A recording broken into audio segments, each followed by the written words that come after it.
ಸ್ವಾಮೀಜಿಯಾಗಿ ಗುರುಗಳಾಗಿ ಇಲ್ಲೆಲ್ಲೂ ನಾನು ಬರಲಿಲ್ಲ.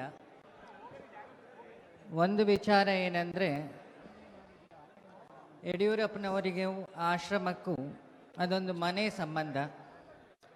ರಾಘವೇಂದ್ರ ಅವರು ನನಗೆ ಕಾಲ್ ಮಾಡಿ ಕೇಳಿದಾಗ ನಮ್ಮನೆ ಫಂಕ್ಷನಿಗೆ ಇನ್ವಿಟೇಷನ್ ಅಗತ್ಯ ಇಲ್ಲ ಅಂತ ಹೇಳಿ ಇವತ್ತು ಬಂದೆ. ಕಾರಣ ಏನು ಅಂತಲೂ ಹೇಳ್ತೀನಿ. ನೀವೆಲ್ಲ ಒಬ್ಬ ಪಂಚಾಯಿತಿ ಮೆಂಬರ್ ಆದರೆ ಅವ್ರ ಹತ್ರ ಅಹಂಕಾರ ನೋಡ್ಬೋದು, ಒಂದು ಸಣ್ಣ ಮಟ್ಟಕ್ಕಿರುತ್ತೆ. ಇವತ್ತು ಅಮಿತ್ ಶಾ ಬಿಟ್ಟು, ಸಂತೋಷ್ ಜಿ ಬಿಟ್ಟು, ಮೋದಿಜಿ ಬಿಟ್ಟು ನೆಕ್ಸ್ಟ್ ಜಾಗ ಏನಾರಿದ್ರೆ ಅದು ಯಡಿಯೂರಪ್ಪನವರು ಕೂತ್ಕೊಳ್ಳೋ ಜಾಗ ರಾಷ್ಟ್ರ ಮಟ್ಟದಲ್ಲಿ. ಒಂದು ದಿನವೂ ಆ ಅಹಂಕಾರವನ್ನು ಅವರು ಪ್ರದರ್ಶನ ಮಾಡಲಿಲ್ಲ.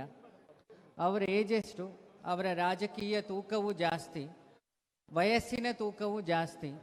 ನಾವೆಲ್ಲ ಕಿರಿಯವರು, ನಾವೆಲ್ಲ ಬರಬೇಕಾದ್ರೂ ಆ ಮನುಷ್ಯ ಎದ್ದು ನಿಂತು ಗೌರವ ಕೊಡ್ತಾ ಇದ್ರು. ಸೊ ಅದು ನಾವು ಅವ್ರ ಹತ್ರ ಕಲ್ತ್ಕೊಳ್ಬೇಕಾಗಿರೋದು. ಸನ್ಮಾನಕ್ಕೆ ತೂಕ ಬರೋದು ಯಾವಾಗ ಅಂದರೆ, ಆ ಸನ್ಮಾನ ಮಾಡಿಸ್ಕೊಳ್ಳೋರು ತೂಕ ಜಾಸ್ತಿ ಇದ್ದಾಗ. ಇವತ್ತೇನು ಬಿಲ್ಲವ ಸಮಾಜ, ಇಡಿಗ ಸಮಾಜದವರವರಿಗೆ ಸನ್ಮಾನ ಮಾಡಿದ್ದೀರಿ, ಆ ಸನ್ಮಾನಕ್ಕೊಂದು ಗೌರವ ಅವರಿಗೆ ಸನ್ಮಾನ ಮಾಡಿದ್ರಿಂದ ಬಂತು ಅಂತ ಅಂದ್ಕೊಳ್ತೀನಿ. ಇನ್ನೊಂದು ವಿಚಾರ, ನಾನು ಯಾವ ಪಕ್ಷ ಅದನ್ನೆಲ್ಲ ಒಪ್ಪೋದಕ್ಕಿಂತ ವೈಯಕ್ತಿಕ ವ್ಯಕ್ತಿತ್ವವನ್ನು ಒಪ್ತೀನಿ. ನಾವೆಲ್ಲ ಮೊನ್ನೆ ಮೋದಿಜಿ ಅವರ ರಾಮನ ಪಟ್ಟಾಭಿಷೇಕ ನೋಡಿದ್ವಿ. ಸದ್ಯದಲ್ಲಿ ಅವರು ಪಟ್ಟಾಭಿಷೇಕನೂ ನೋಡವರಿದ್ದೀವಿ.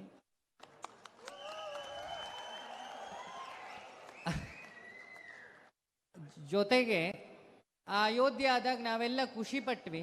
ನಾನು ಅಲ್ಲಿ ಕೂತಾಗ ಯೋಚನೆ ಮಾಡ್ತಾ ಇದ್ದೆ, ನಮ್ಮ ಈ ಪ್ರಾಂತ್ಯ ನಾನು ಹುಟ್ಟಿದ ಮೇಲೆ ಎಷ್ಟು ಮಠ ಮಂದಿರ ಇದೆ, ಜಾತಿ ಮತ ಬಿಟ್ಟು ಹೇಳ್ತಾ ಇರೋದು. ಆ ಎಲ್ಲ ಮಠ ಮಂದಿರ ಸ್ವಲ್ಪ ಪೇಂಟು, ಗೋಪುರಕ್ಕೆ ಸ್ವಲ್ಪ ಹೊಳಪೆಲ್ಲ ನೋಡಿದರೆ ಅದು ಯಡಿಯೂರಪ್ಪನವ್ರ ಕಾಲದಲ್ಲಿ ಅನ್ಕೊಂಡು.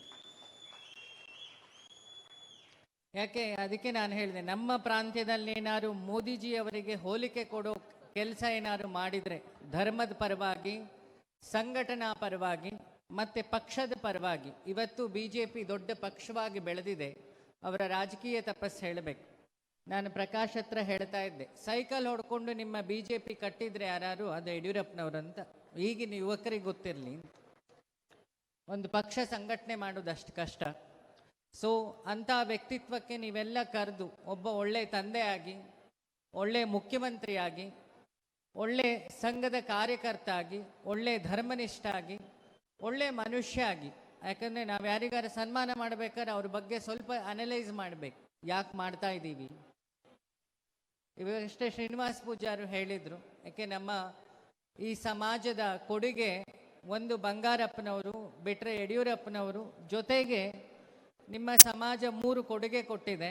ಒಂದು ಹಾಲಪ್ಪನವರ ಫ್ಯಾಮಿಲಿ ಬಗ್ಗೆ ಹೇಳಿದ್ದಾರೆ. ಅವ್ರ ಅಳಿಯ ನನಗೆ ಅತಿ ಹಳೆಯ ಪರಿಚಯ, ಹಾಲಪ್ಪನವ್ರ ಪರಿಚಯದಕ್ಕಿಂತ ಅವ್ರ ಅಳಿಯ ನನಗೆ ಪರಿಚಯ. ಸೊ ಅವ್ರು ಮೊನ್ನೆ ಪ್ರೋಗ್ರಾಮಿಗೆ ಕರೆದಾಗ ಹೇಳಿದೆ, ನಮ್ಮನೆ ಪ್ರೋಗ್ರಾಮ್ ಅಲ್ವಾ, ಬರ್ತೀನಿ ಬಿಡಿ.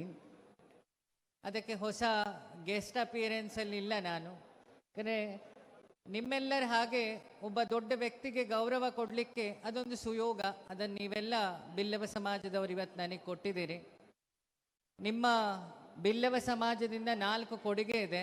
ಒಂದು ಪವರ್ ಬ್ಯಾಂಕ್, ಈಗಷ್ಟೇ ಸುನೀಲ್ ಕುಮಾರ್ ಅವರು. ಇನ್ನೊಂದು ಸರಳ ವ್ಯಕ್ತಿಯಲ್ಲಿ ರಾಜಕಾರಣ ನೋಡಬೇಕಂದ್ರೆ ಶ್ರೀನಿವಾಸ್ ಪೂಜಾರವರು, ಮತ್ತು ನಮ್ಮ ಹಾಲಪ್ಪನವರು, ಮತ್ತು ಈಗಷ್ಟೇ ನಮ್ಮ ಕಾರವಾರದ MLA ಅವರು ರೂಪಾಲಿ ನಾಯಕ್ ಅವರು. ಇವರೆಲ್ಲ ಈ ಹಿಂದುಳಿದ ಸಮಾಜದಿಂದ ರಾಜಕಾರಣಕ್ಕೆ ಕೊಟ್ಟ ಕೊಡುಗೆ ಅಂದ್ಕೊಳ್ತೀನಿ. ಇನ್ನೊಂದು ನಿಮ್ಮ ಬ್ರಹ್ಮಶ್ರೀ ನಾರಾಯಣ ಗುರುಗಳು. ನೀವೆಲ್ಲ ಒಂದು ಹಳದಿ ಬಟ್ಟೆ ಹಾಕಿದ್ದೀರಿ, ಒಂದು ನಮಸ್ಕಾರ ಮಾಡಿ ಬಂದು ಕೂತೆ. ಕಾರಣ ಇಷ್ಟೇ, ಆ ಹಳದಿಯ ಸಂಕೇತ ಇಷ್ಟೇ, ತೇಜಸ್ಸು ಮತ್ತು ತಪಸ್ಸು ಅಂತ. ಯಾವ ಕಾಲದಲ್ಲಿ ಒಂದಿಷ್ಟು ವರ್ಗ ದೇವಸ್ಥಾನದ ಒಳಗೆ ಹೋಗ್ಲಿಕ್ಕಾಗ್ತಿರ್ಲಿಲ್ಲ, ಆ ಕಾಲದಲ್ಲಿ ಶಿವಗಿರಿಯಲ್ಲಿರೋ ನೀರೊಳಗಿರೋ ಶಿವನನ್ನೆತ್ತಿ ನಿಮಗೆಲ್ಲ ಪೂಜೆ ಅವಕಾಶ ಕೊಟ್ಟು ನಿಮ್ಮಲ್ಲೇ ಶಿವ ಇದ್ದಾನೆ ಅಂತ ತೋರಿಸ್ಕೊಟ್ಟಿದ್ರು ಅಂದರೆ ಅದು ಬ್ರಹ್ಮಶ್ರೀ ನಾರಾಯಣ ಗುರುಗಳು ಅಂತ. ಯಾಕೆ ಹಿಂದುಳಿದ ವರ್ಗಕ್ಕೆ ಕೃಷ್ಣ ರಾಮ ಅವತಾರದಕ್ಕಿಂತ ಜಾಸ್ತಿ ಕೆಲಸ ಮಾಡಿದ್ದು ಬ್ರಹ್ಮಶ್ರೀ ನಾರಾಯಣ ಗುರುಗಳು. ಅದನ್ನು ಶ್ರೀನಿವಾಸ್ ಪೂಜಾರ್ ಅವಾಗ ನೋಟ್ ಮಾಡಿದ್ರದು.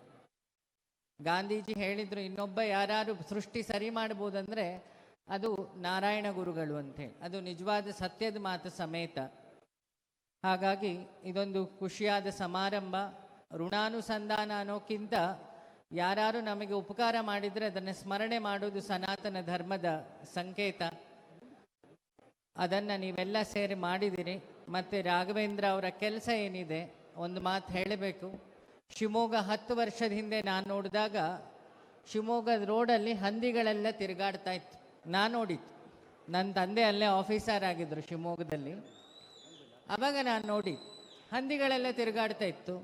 ಇವತ್ತು ಆ ಹಂದಿಗಳು ತಿರುಗಾಡೋ ದಾರಿಲಿ ಫ್ಲೈಟ್ ಹಾರ್ತಾ ಇದೆ ಅಂದರೆ ಅದಕ್ಕೆ ರಾಘವೇಂದ್ರ ಅವರ ಶ್ರಮ ಕಾರಣ ಅಂತ ಅಂದ್ಕೊಳ್ತೀವಿ.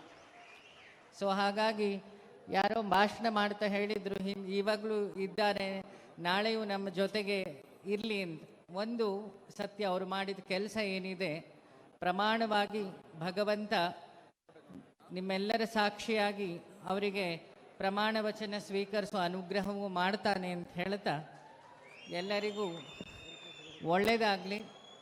ನಿಮ್ಮನ್ನು ಎಲ್ಲರನ್ನು ನೋಡಲಿಕ್ಕೆ ಮತ್ತು ಕಾರಣಕರ್ತರಾದ ನಮ್ಮ ಹೆಸರು ಮಾಡ್ತೀವಿ ಪುರುಷೋತ್ತಮ, ರವಿ, ಪ್ರಶಾಂತ್, ರವಿ ಮತ್ತು ನಿಮ್ಮ ಎಲ್ಲ ಸಮಿತಿ ಹಾಲಪ್ಪನವರಿಗೂ ಕೃತಜ್ಞತೆ ಹೇಳ್ತಾ ನನ್ನ ಮಾತು ಮುಗಿಸ್ತೀನಿ. ನಾನು ಇಲ್ಲಿಂದ ಕುಂದಾಪುರಕ್ಕೆ ಹೋಗಬೇಕು.